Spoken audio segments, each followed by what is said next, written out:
We haven't done anything wrong this entire time. We're not boys. We aren't brutal. We're home. Look back on this is just the dumbest thing.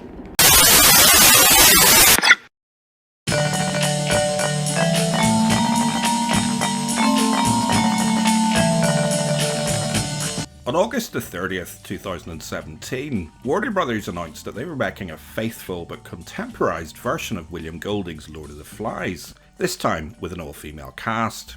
Gender reversals in popular media were a common trend at the time, and yet this particular production was quietly dropped following a backlash led by feminist critics on social media. They argued that girls would never descend into the kind of barbarism that Golding describes, in what is essentially a cautionary fable about systemic male violence and how quickly it can spread. The purpose of this presentation, therefore, is to consider what actually would happen if a group of girls find themselves metaphorically marooned on a desert island, and why the answer to this question matters far more than some people seem to think. We hate you. We hate you. We hate you. We hate you. We hate you. We hate you. We hate you. We hate you. We hate you. We hate you. We hate you. We hate you. To begin with, it is crucial to acknowledge that Lord of the Flies is not a social documentary. It is a work of dystopian fiction, and no more accurate a reflection of social reality than, say, Mad Max Fury Road. And we don't have to speculate about an all-female version, because that story has already been told.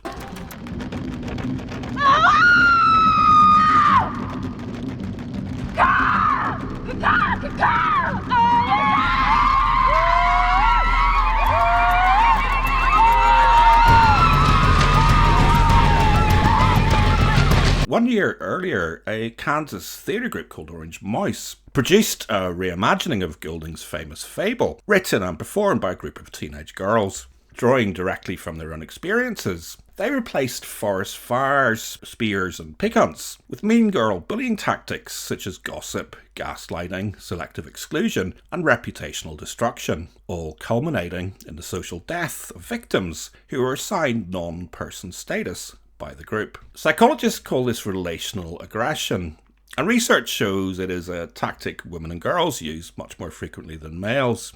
And it is relational aggression that also drives much of the drama in 2018's Lady World, another gender swap take on Golding's tale. This time a group of young women are trapped together in a house buried by an earthquake, where we watch two central archetypes quickly emerge: the reasonable Olivia trying to hold on to hope and social order, and the chaotic Piper whose mean girl energy pulls the group into psychological torment, hysteria and emotional evisceration. Once again, Lady World substitutes boyish brutality with more female-coded torment, leading to the slow, surreal destruction of each girl's sanity. Things get even darker in the 2021 TV series Yellow Jackets, when a girls' soccer team crashes in the Canadian wilderness. By the time they are rescued 19 months later, any veneer of civilization has well and truly cracked. Jackie, the archetypal voice of reason, is shunned by the group, freezes to death and becomes their first cannibalistic meal. Her rival Lottie then leads the others into ritual hunts and sacrifices. The body count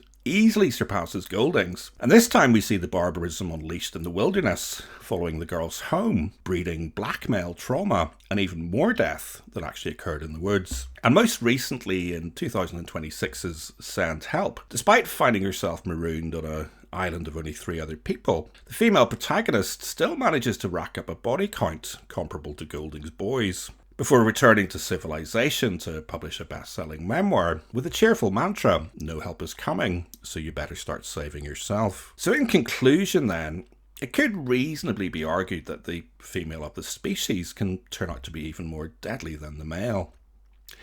That said, and once again, it is crucial to remember that these are the outcomes of fantasy fiction, and no more accurate reflection of social order than, say, Mad Max Furiosa. And for the particular benefit of any passive-aggressive pearl clutchers, to be clear, unlike some people, I'm not seeking to exploit works of fiction in an attempt to promote the view that one sex is biologically culturally, morally, or divinely superior to the other. Because in recent years, there has been an increasing trend towards interpreting Lord of the Flies as a cautionary tale about a condition considered to be uniquely male. Proponents of this theory include award-winning screenwriter Jack Thorne, whose recent adaptations set aside modern sensitivities about gender representation in drama on the basis that he believes that Lord of the Flies is the perfect distillation of a contemporary problem in terms of looking at the male condition. In fairness to such feminist perspectives, in the original novel there is one notable exception to Goulding's otherwise all-male microcosm of the world, and particularly through a modern lens, the fate of that one exception could perhaps not unreasonably be interpreted as a depiction of male violence against women and girls.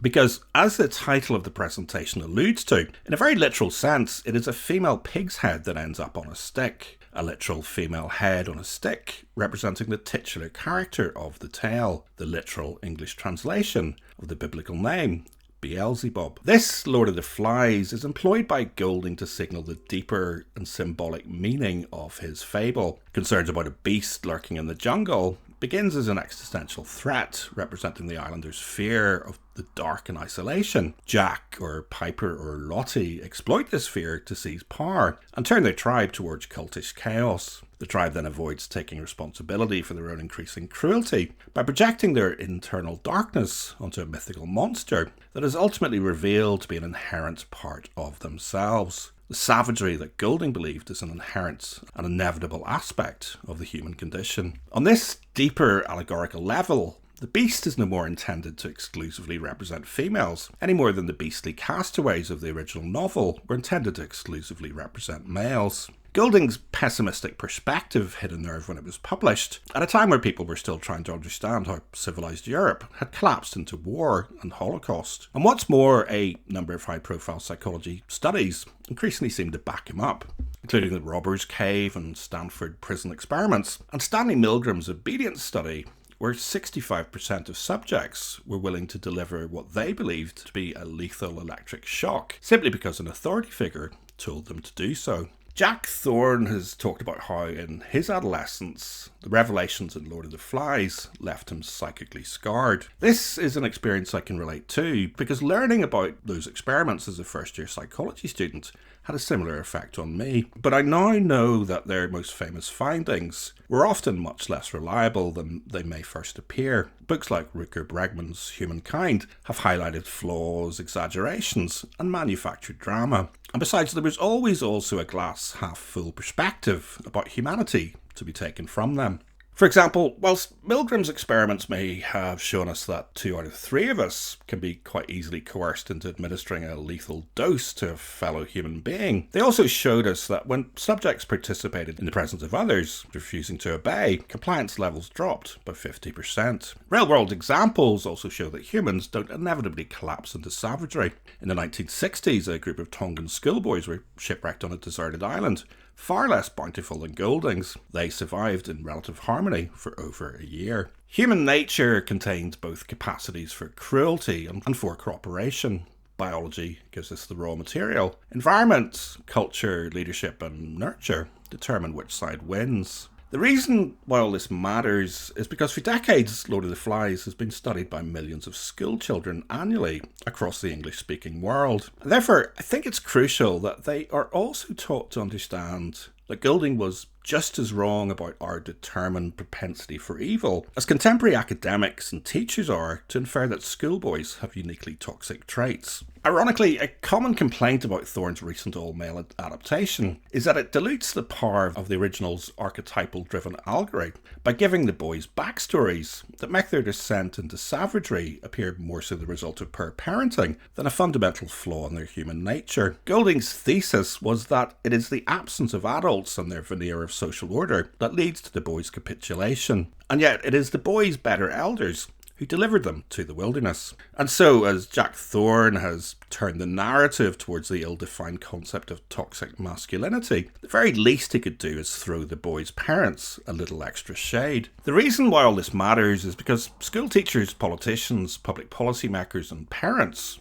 often point the finger towards dubious theories about patriarchy and existential beasts like Andrew Tate to explain why young people are struggling to cope within the social order they themselves are largely responsible for building around them. It matters because we are seeing wider gender divides, where relatively mainstream aspects of online feminism closely mirror the resentment and tribalism that they constantly claim to see in male spaces. In these environments, relational aggression thrives. Call-out culture, cancellation, reputational destruction, and rigid in-group enforcement. Just as the lords and ladies of the flies projected their fears and pain onto scapegoats, parts of modern society project complex problems directly onto the opposite sex. Is it any wonder that polling shows growing pessimism from young women about their own future and their regard towards young men?